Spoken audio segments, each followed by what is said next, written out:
तो दोस्तों आज की जो हमारी पोइम है उसका नाम है गेम्स एट ट्वाइलाइट। तो ट्वाइलाइट का मतलब होता है शाम के वक्त। गेम्स एट ट्वाइलाइट का मतलब होता है शाम के वक्त खेले जाने वाले खेल। अनीता डिसाई ने इसको लिखा है। तो बच्चे अक्सर शाम के वक्त कौन सा खेल खेलते हैं? तो आपको भी सबको पता ही होगा, बच्चे शाम के वक्त हाइड एंड सीक खेलते हैं, जिसमें अक्सर बच्चों को इग्नोर किया जाता है। इस स्टोरी का जो पॉइंट ऑफ व्यू है वो है थर्ड पर्सन। बड़ी कमाल की स्टोरी है, तो चलिए शुरू करते हैं।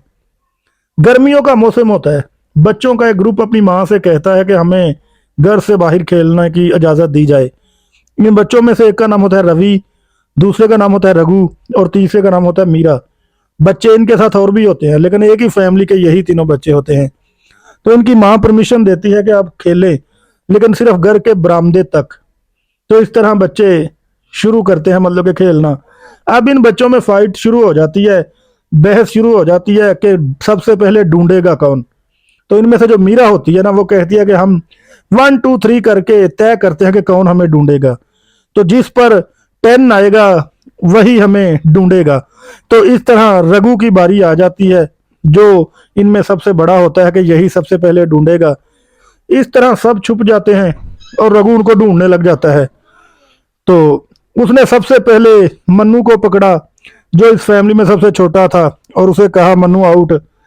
तो इनमें से रवि जो था ना, वो खुद को एक कुएं के करीब, कोई गैप होता है, थोड़ी सी जगह होती है, तो वहां खुद को छुपा लेता है। ये बड़ी खतरनाक सी जगह होती है, वहां पर सांप बिच्छू भी निकल सकता है।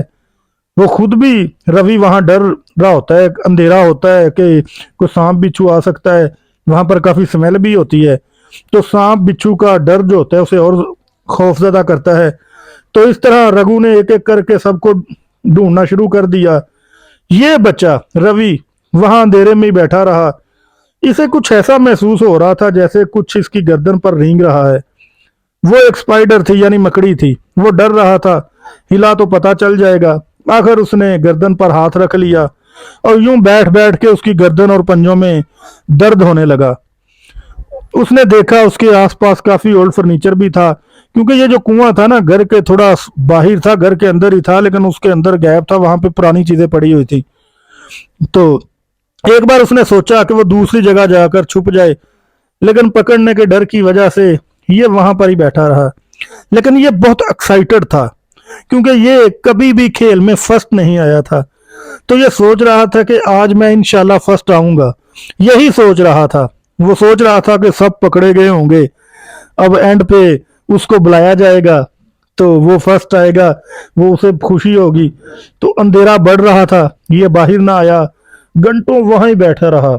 इसे पता ही नहीं चला कि बच्चे पकड़े गए हैं या नहीं, गेम खत्म हुआ या नहीं। फिर इसने सोचा कि ऐसे तो गेम खत्म नहीं हो सकती जब तक ये मुझे नहीं ढूंढेंगे। तो जीतने की चाह में, जीत की खुशी में इसने जगह भी ना बदली, ये वहीं बैठा रहा। हालांकि इसे पता ही नहीं कि गेम खत्म हुई है या नहीं। आखिरकार वो शाम को जब बाहर आया, तो उसके फेस पर जीत की खुशी थी, उसकी आंखों में आंसू थे। लेकिन बाहर आकर गेम पलट गई। वो क्या देखता है, वो क्या देखता है, उसने ना जब बाहर आया तो आवाजें लगाना शुरू कर दी कि मैं विनर हूं, मैं विनर हूं। उसकी आंखों में जीत की खुशी थी। रघु मुझे ढूंढ नहीं पाया, तो ऐसे वो चीखो चला रहा था, पुकार रहा था जीत की खुशी में। लेकिन उसकी खुशी उस वक्त आंसुओं में बदल गई और वो बहुत ज्यादा परेशान हो गया, क्योंकि जब उसने देखा कि गेम तो खत्म हो चुकी है, सब बच्चे उसकी तरफ देखने लगे। ऐसा लग रहा था सब बच्चे उसको भूल चुके हैं कि रवि नाम का भी कोई बच्चा इस खेल में शामिल था। असल में बच्चों ने दूसरा गेम, दूसरा खेल खेलना शुरू कर दिया था। तो रवि ये देखकर रोने लगा कि इनको मेरी परवाह नहीं है। तो इस तरह जब वो रोने लगा, उसकी माँ ने कहा, उसकी माँ ने उसे समझाया कि ये रोना धोना बंद करो और बच्चों के साथ खेलो। लेकिन वो कहने लगा कि मैंने इनके साथ नहीं खेलना, और वो बहुत ज्यादा परेशान हुआ कि इन्होंने मेरी जरा परवाह नहीं की, मुझे ढूंढने की कोशिश ही नहीं की। तो उसने जमीन पे जो घास थी उसमें अपना सर डाला। उसको बहुत तकलीफ थी कि ये बच्चे मुझे कैसे भूल सकते हैं। तो इसके साथ ही ये पोइम खत्म हो जाती है। तो दोस्तों, आई होप, उम्मीद करता हूँ अगर आपको वीडियो अच्छी लगी हो तो लाइक कीजिए और मेरे चैनल को भी सब्सक्राइब कीजिए।